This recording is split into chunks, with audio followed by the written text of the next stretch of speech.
Bismillahirrahmanirrahim. Assalamualaikum warahmatullahi wabarakatuh. Eh, Selamat siang buat para pemirsa yang dimuliakan Allah. Siang hari ini saya sudah ditemani oleh seorang anak muda yang menurut saya luar biasa.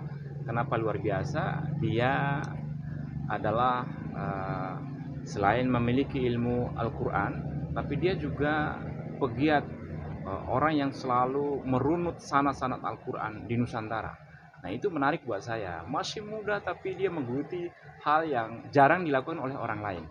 Nah, bagaimana kabarnya? Assalamualaikum, Gus. Waalaikumsalam. Terima kasih telah Iya, menerima kehadiran kami. alhamdulillah. Nah, ini perkenalkan, ini Gus Abid Muafan. Ya, beliau ini adalah hafiz Al-Quran dan juga tidak hanya sekedar menghafal, tapi dia juga punya apa ya, keunikan tersendiri kalau menurut saya. Dia mencoba merunut sanad-sanad Al-Quran yang ada di Nusantara. Nah, bagaimana ceritanya kok bisa sampai senang melakukan hal yang hemat saya itu jarang dilakukan orang Iya, gitu ya. Oke, monggo guys. Ya, terima kasih. Assalamualaikum warahmatullahi wabarakatuh. Assalamualaikum Alhamdulillah, warahmatullahi. salatu wassalamu ala rasulillah wa ala alihi washabihi wa la hawla wa la quwwata illa billah. Rabbi shrah li sadri wa yassir li amri wa hlul 'uqdatam min lisani yafqahu qawli, amma ba'du. Alhamdulillah, pertama kami ucapkan terima kasih yang tak terhingga kepada Al Mukarram Tuan Guru Haji Nawar Ali yang telah memberikan kesempatan kepada kami untuk bisa bersilaturahmi, menimba inspirasi dan berbagi ilmu dengan segenap kawan-kawan santri yang ada di pondok pesantren di Kampung Al-Quran di Ya. Ciasian, Pamijahan Bogor. Ciasihan, Kecamatan Pamijahan, Kabupaten Bogor, Provinsi Jawa Barat. Ya. Kenapa saya harus jelas? Karena saya juga ketika ini saya alhamdulillah oleh Allah Subhanahu wa taala diperkenankan oleh Allah Subhanahu bisa keliling ke berbagai tempat di penjuru tanah air, di Jawa, Bali, Lombok, Madura, Sumatera, Kalimantan, Sulawesi, Pulau Buton, Pulau Laut, Pulau Saronde, di Gorontalo. Alhamdulillah. Jadi harus saya jelaskan ini dari mana gitu loh. Karena saya yakin penikmat di channel ini insya Allah ada beberapa teman yang dari berbagai daerah. Amin. Amin. Nah, untuk sekedar motivasi, sebenarnya ini tak lain adalah perintah dari guru sebenarnya. Terlepas dari memang kesenangan saya dalam bidang sejarah ya. Ya. Sejarah itu awalnya bagi saya itu jangan cuma sekedar hanya kita ketahui saja, Ya. kita dengarkan saja, kita bahkan ada mengatakan buat dongengan saja. Telusuri, Iya, betul. datangi langsung. Seakan sebelum sanad Al-Quran ini baru saya geluti mungkin setahun belakangan ini ya. Sebelumnya saya lebih banyak ini ya menelusuri sejarah, dan kemudian ya karena saya jurnalis meskipun masih angin-anginan. Kalau beliau luar biasa, kalau saya masih baru biasa di luar. Jadi alhamdulillah, misalkan saya penasaran tentang sosok siapa itu Syekh Sultan Malkus Aleh. Saya ziarahi, saya telusuri sejarahnya di Samudra di Kabupaten Aceh. Ya. Selanjutnya saya ingin tahu bagaimana Syekh Arsad Al-Banjari. Ya. Wah, saya telusuri ke Banjar. Saya ingin tahu bagaimana sejarah Pangeran Diponegoro. Saya telusuri ke Makassar sampai mana tuh. Sampailah sama sebenarnya belum, masih PR ini. Semoga ini wasilah pertemuan ini saya bisa singgah di Bima. Amin, amin ya. Kenapa ke Bima? Karena saya teringat pada sosok yakni Syekh Abdul Ghani bin Subuh Al-Bimawi, yang ini disebutkan dalam beberapa literatur termasuk dalam sanad Al-Quran yang sempat saya dapati dari salah satu nanti yang jaringan muridnya sampai kepada Ustadz Dr. Muhsin. Ya. Muhsin yang guru besar Nagom dari PT IKI Jakarta. Lah, dimana ternyata diruntut Syekh Abdul Ghani ini adalah sosok yang ulama yang luar biasa yang lahir sekitar tahun 1780 di Dompu ya. Iya. Di Dompu. Dia masih keluarga Kesunanan Dompu saat itu. Iya. Yang menarik, kemudian beliau hijrah ke Makkahul Mukarramah sampai wafat di Ma'lah.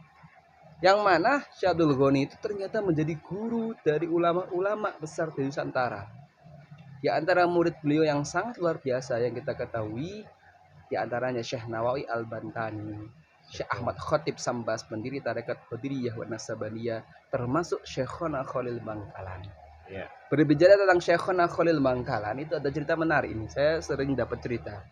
Jadi Syekhuna Khalid saking takzimnya pada sosok Syekh Abdul Ghani Al-Bimawi, maka beliau sampai tidak mau naik kuda. Ya. Yang mana kudanya itu apakah kuda dari Bima atau orang yang apa ya?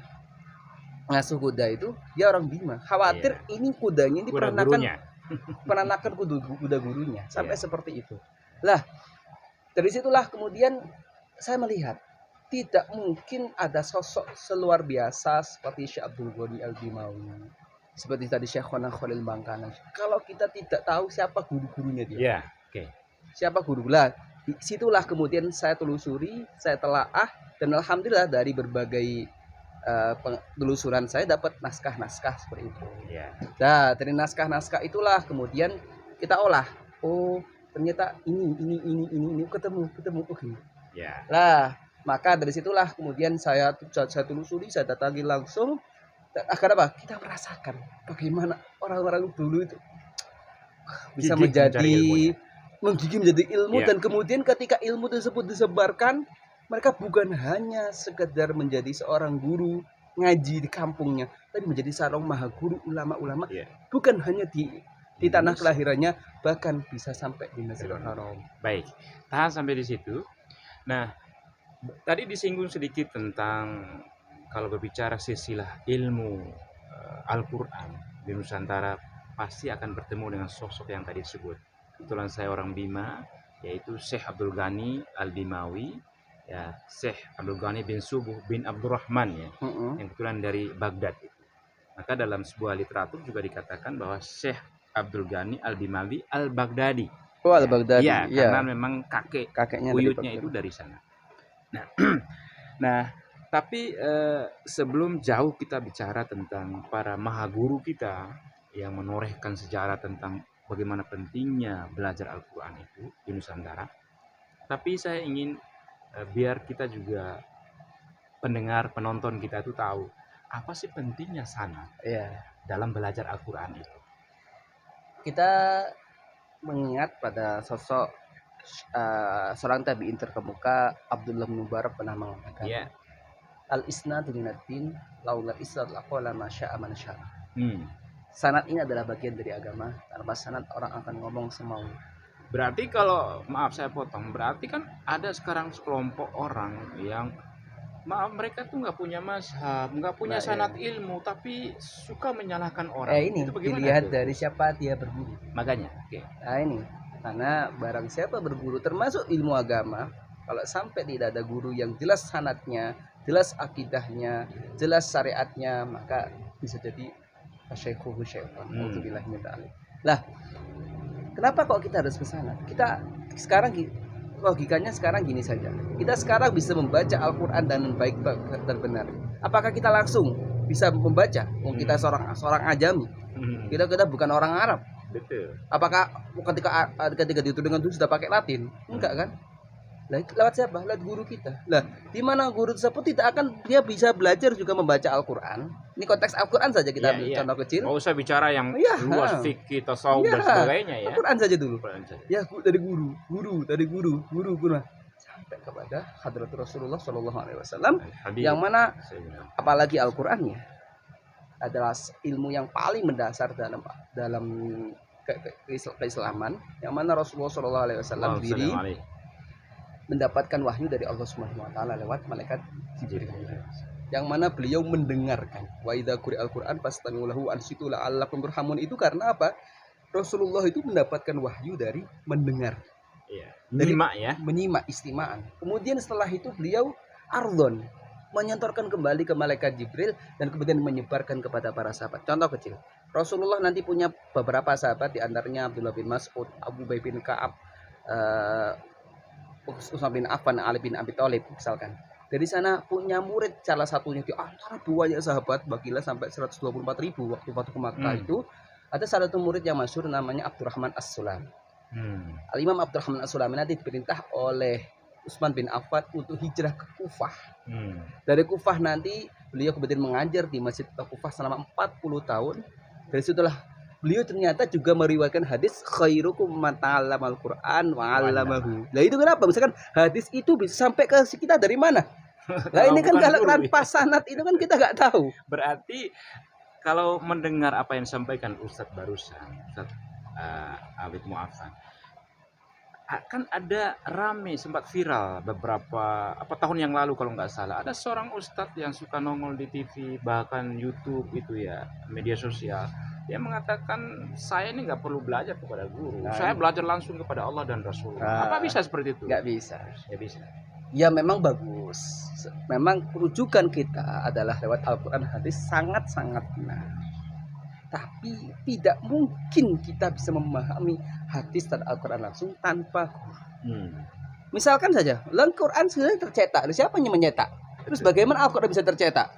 Pasti ada orangnya. Pasti ada orangnya. Pelakunya, ya. Iya. Dan misalkan gini, kita dengan Rasulullah berapa tahun? 1500 tahun. Iya, sampai lebih dari 14 abad. Lah bagaimana kita bisa sambung dengan Rasulullah kalau nggak tanpa guru? Ibarat kita mau naik lantai 10, apa kita bisa langsung loncat ke sana? Jatuh kita pasti. Nah, ada tangga yang harus kita lewati. Nah, tangga itu adalah guru. Karena apa? Al ulama warasatul anbiya. Karena semenjak masa Rasulullah selesai, nggak ada lagi risalah kenabian, risalah Rasulullah nggak ada. Mau misalkan di pamijahan di sini ada musadek, wah nggak ada itu mah palsu, itu nggak ada itu. Lah itu seperti itu, tangga seperti itu. Dan kemudian misalkan nanti mereka dari Al-Quran itu akan diperas, akan muncul beberapa ilmu-ilmu yang lain, ilmu fikih, ilmu tasawuf. Kenapa ilmu itu muncul? Ibarat sekarang kelapa ya, kita alhamdulillah kelapa ini kita nggak makannya ini sudah tinggal makan saja. Kita nggak harus nanam dari awal, kita tidak harus metiknya kemudian diolah. Bahkan sekarang kalau perlu kelapa sudah jadi tinggal minum saja. Lah sementara kalau orang-orang yang inginnya langsung kembali ke Quran dan hadis secara langsung tanpa buat guru, kelapa masih mending. Durian misalkan, inginnya dia makan durian sama kulit-kulitnya. Lah ulama itu mudah, sudah dibelah dulu, sudah kemudian diambil itunya, isinya diambil, kita tinggal makan saja. Ya, artinya kehadiran sanad ilmu atau pentingnya sanad ilmu itu untuk mempermudah kita dalam belajar, baik itu metodenya.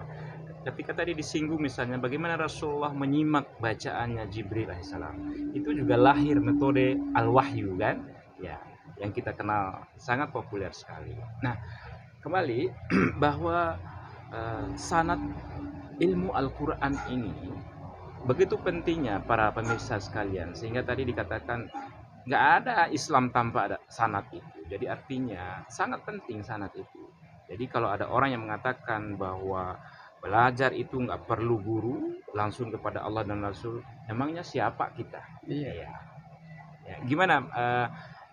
Nah, saya mendengar juga Ustadz Abid ini punya keunikan juga. Jadi mengelilingi atau menelusuri sanad-sanad Al-Quran dengan cara backpacker. Nah, itu bisa disinggung sedikit itu. Bagaimana caranya? Uang dari mana itu bisa keliling Nusantara itu yang begitu banyak itu? Iya. Saya sempat berpikir itu. Ya, jangan-jangan ada donatur tetap. Wah, enggak. Ya, coba. Ini mungkin sempat menjadi perbincangan banyak orang ya. Kenapa kok saya dalam jangka ya sampai setahun bisa keliling di tempat-tempat yang dari saya kunjungi? Iya. Saya niatnya bismillah lah, karena juga perintah guru, karena saya juga dapat mandat langsung. Kalau boleh tahu siapa Maulana Al-Habib Lutfi bin Yahya. Tapi itu guru yang berikan saya mandat untuk menulis Al-Quran. Di luar guru-guru yang lain seperti saya harus menyebut sosok Kiai Haji Maftuh Said lah. Ini saya mau ini ya, nostalgia dulu sekaligus karena saya alhamdulillah ini bersyukur dengan beliau ini. Guru saya namanya Kiai Maftuh Said, belajar ke ayahnya sendiri namanya Kiai Said Mu'in. Kiai Said Mu'in belajar kepada Kiai Munawar. Lah, Kiai Munawar itu nanti punya ponakan, mungkin juga murid, namanya Ali. Ali nanti punya anak namanya Adlan Ali, punya kakak namanya Maksum Ali yang bikin Al-Amthiratul Tasrifiyah atau tasrifan ya. Fa'ala yafulu fa'lan nama fa'lan itu. Nanti punya murid Adlan Ali itu di Sadeng sini kemarin baru saya kunjungi di pesantren Al-Mustaqimiyah loh. Itu kan kita bisa tahu bagaimana itu kan kalau kita tidak menelusuri sanad kita nggak tahu. Nah, terus juga berpijak pada makalah indah dzikrus sholihin tatanazzalur rahmah. Dengan mengingat nama orang-orang yang soleh, maka kita akan muncul dari rahmat. Lah, dari situlah kemudian karena saya juga itu tadi saya berupaya bagaimana sejarah itu saya datang, maka bismillah ila kalimatillah, belajar pada pengalaman seperti Ibnu Battuta atau sebelumnya Imam Bukhari yang mereka bisa berjuang. Saya nyatakan satu, wa may yattaqillaha yaj'al lahu makhraja. Saya bertakwa kepada Allah, yaj'al lahu makhraja. Lah, cara manifestasi takwa kita salah satunya adalah bagaimana kita ingin tahu ilmu Allah yang terbentang dalam bentuk kauniyahnya. Maka disitulah kemudian juga kita bertakwa dengan menjalankan apa yang dilakukan Allah dan menjauhi apa yang dilarangannya. Nah, itu pantangan betul. Seperti sholat saya harus misalkan salatunya harus jamaah. Terus ada wirid-wirid tertentu yang kemarin kita baca ya iha rizquha rawadan min kulli makan. Lo bener ini. Saya kalau dibilang logika gak masuk loh. Saya berapa kali naik pesawat, berapa kali gini. Dan itu enggak sedikit uangnya. Oh, enggak sedikit. Dinominalkan enggak bisa. Dan alhamdulillah saya mungkin sambil ya menamakan khairukum man ta'allama Al-Qur'an. Tadi saya ajarkan Al-Qur'an, saya isi daurah. Dan alhamdulillah saya berusaha karena belajar kepada guru-guru yang mukhlis. Saya enggak mau patokan harga. Saya enggak mau ini karena rizkinya Allah itu min haitsu la yahtasib. Dari tidak bisa digerak-gerakan. Ya, jadi saya teringat ada seorang meminta-minta pada zamannya Sayyidina Umar radhiyallahu anhu. Dia suka diberikan oleh Sayyidina Umar infaklah sedekahnya. Tapi suatu ketika dia membaca Al-Qur'an dan dia menemukan satu potong ayat, wa fis sama'i rizqukum. Di langitlah rezeki kalian. Maka dia berubah pandangannya tentang rezeki. Lalu dia benar-benar minta kepada Allah pemilik langit. Maka dia berubah hidupnya. Dalam ayat lain juga disebut wa ma min dabbatin fil ardi illa rizquha. Sekarang saja kita lagi cicak saja. Cicak kok bisa dia makan. Makannya cicak itu apa? Nyamuk. Padahal cicak merambat di situ, nyamuk itu. Ya, artinya dalam konteks keliling tadi backpacker itu ada saja rezekinya ya. Ada saja rezekinya, pokoknya kita itu tadi ya. Karena niatnya ya. Taqillah. Maka ya ja'allahu makhraja. Allah akan berikan jalan keluar. Oke. Kembali karena tadi Ustadz sudah menyinggung sedikit tentang maha guru ulama Nusantara yaitu Syekh Abdul Ghani Al-Bimawi. Nah, saya teringat dia menulis satu kitab ya, dalam judulnya saja itu bahasa Bima, Karo Apidu. Ya. Karo Apidu itu kalau kita bisa artikan dalam bahasa Indonesia atau bahasa Arab qiraat sab'ah, 7 cara membaca Al-Qur'an.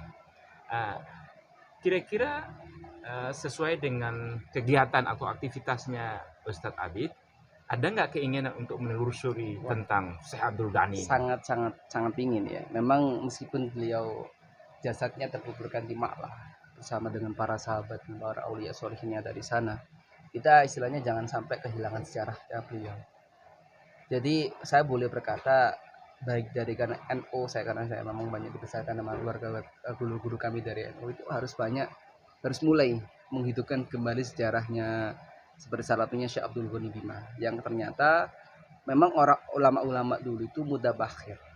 Dabakhir fil ilmi. Karena misalkan nanti Syekh Nawawi punya murid namanya Syekh Mahfud Termas yang digelar Al-Faqih, Al-Usuli, Al-Mukri, Al-Muhaddis.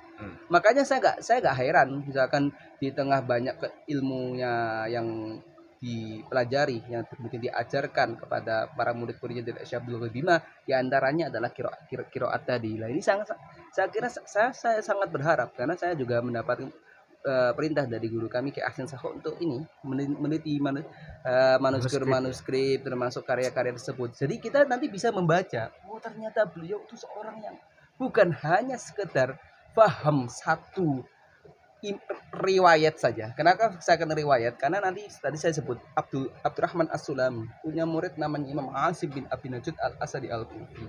Nanti punya murid sekaligus anak tiri namanya Imam Hafiz. Lah, kalau disebut tadi qiraat 7, maka Imam Asim itu punya kawan lagi meskipun di daerah yang lain ada Imam Nafi, ada Ibnu Katsir, ada Abu Amr, ada Ibnu Amir, ada Al-Kisai, ada Hamzah. Yang nanti mereka juga punya murid lagi seperti Imam Nafi punya murid Qalun sama Warosh. Jadi setidaknya dari 7 imam tadi qiraat 7 apa? Apidu. Iya. Karo Apidu. Lah, karo Apidu. Berarti Syekh Abdul Ghani Bima itu bisa menguasai qiraatnya 7 imam 14 rawi. Lah ini saya kira menarik karena ulama-ulama kita seperti Syekh Arwani, saya kemarin ke Syekh Abdurrahman Batu Hampar yang sekurun dengan beliau karena saya lihat Syekh Abdul Ghani ini di antara guru beliau fan ilmu yang lain, punya ilmu kalam, dia punya guru namanya Syekh Ahmad Ramadan Al-Marzuki, pengarangnya Aqidatul Awam loh. Sekarang kita lihat aja, kenapa kok kita bisa membaca Aqidatul Awam, dan saya yakin di Bima juga diajarkan juga loh. Karena apa? Syekh Abdul Qadir belajar kepada Syekh itu tadi. Lah, ternyata beliau bukan hanya paham betul maksud di Al-Qur'an. Nah, karena kita memang proses penulisan Al-Qur'an ini salah satunya nanti sanatnya mungkin saya perlu saya sebut ya. Barangkali ada orang Bima yang menyimak di sini, di mana Syekh Abdul Ghani Bima punya murid namanya Abdul Hamid bin Muhammad Ali Al-Qudsi.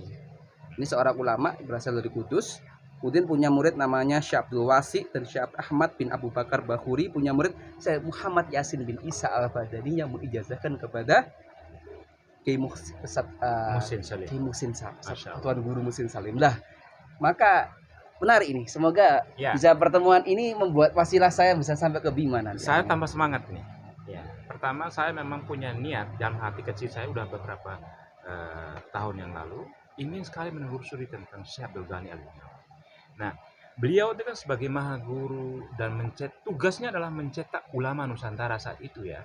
Ya, walaupun saya pernah membaca misalnya tulisannya Profesor Azra ya dalam kitabnya atau bukunya Jaringan Ulama Nusantara. Tapi sayangnya beliau hanya menyebutkan paling pertama tuh Syekh Abdul Ghani Al-Binawi. Hanya disebut saja dan melahirkan ulama-ulama Nusantara, termasuk Syekh Nawawi Al-Bantani. Nah, yang terkenal memang Syekh Nawawi Al-Bantani. Iya, ya karena dari situ akan lahir banyak ulama, di antaranya Kiai Haji Hasyim Asy'ari, termasuk di Pandeglang ada namanya Kiai Abdurrahman Menes, banyak karya-karya beliau. Dan itu yang menarik nanti Syekh Nawawi, kenapa kok banyak kita kenal, karena beliau punya banyak sekali karya sampai 100 lebih, dan beliau itu sampai bertemu dengan Sunan Ghorgenya. Ketika Sunan Ghorgenya tersebut melakukan infiltrasi ke Mekah saat itu. Nah, akhirnya kita bisa ketahui sosok luar biasa di antara sosok luar biasa Syekh Nawawi Al-Bantani yang tadi muridnya akan mendirikan Jamiah Nahdlatul Ulama. Ternyata ada sosok Syekh Abdul Ghani Al-Binawi yang berada luar biasa di belakang. Karena saya katakan tadi tidak mungkin ada sosok yang luar biasa seperti Syekh Nawawi Al-Bantani, Syekh Ahmad Khatib Sambasi dan ulama tadi saya sebutkan tanpa ada sosok siapa gurunya, di antaranya Syekh Abdul Ghani Al-Binawi. Baik, terakhir pertanyaan saya mohon dikomentari pendek. Jika sekiranya saya mengajak untuk menelusuri dan menulis tentang bagaimana kiprah dan sanad ilmu daripada Syekh Abdul Ghani Al-Binawi, kira-kira siap Ustaz? Siap. Dan ini penting menurut saya untuk saya bisa sementara ini insya Allah bisa membantu untuk menelusuri dari jalur sanad Al-Quran dan sanad fikihnya beliau. Karena ada tadi saya baca di antara guru beliau ada namanya Syekh Utsman Ad-Dimyati yang merupakan guru dari Syekh Ahmad Zaini Dahlan, pengarangnya kitab Al-Mutammimah. Lah, nanti punya murid nanti Syekh Abu Bakar Syato, punya murid Syekh Mahfud Termas. Lah, bisa. Sanad fikihnya sudah sudah siap, sanad Al-Qur'annya sudah ada. Kalau sanad tasawuf nanti bisa dilihat dulu beliau kemana. Lah, insya Allah lah, pokoknya semesta akan mendukung jika ikhtiar ini. Karena apa? Kita jangan sampai, kita bolehlah tidak seperti alim seperti beliau-beliau kita sampaikan, tapi dengan sedikit kita mengungkapkan nama-nama mereka, sejarah-sejarah mereka, semoga ada menjadi athar keberkahan ilmu mereka yang sampai kepada kita semua. Dan terakhir saya ingin mengutip apa yang disampaikan oleh guru saya Maulana Habib Lutfi bin Yahya, tulis sejarah, telusuri. Karena apa? Agar kita ke depan tidak menjadi generasi yang kepaten opor. Kepaten opor dalam artian kita kehilangan sejarah. Kita menjadi seorang bisa sampai detik ini karena pendahulu kita luar biasa, jangan sampai kita hanya bisa biasa di luar saja seperti saya. Ya, terima kasih banyak Ustadz Abid Mu'afan ya.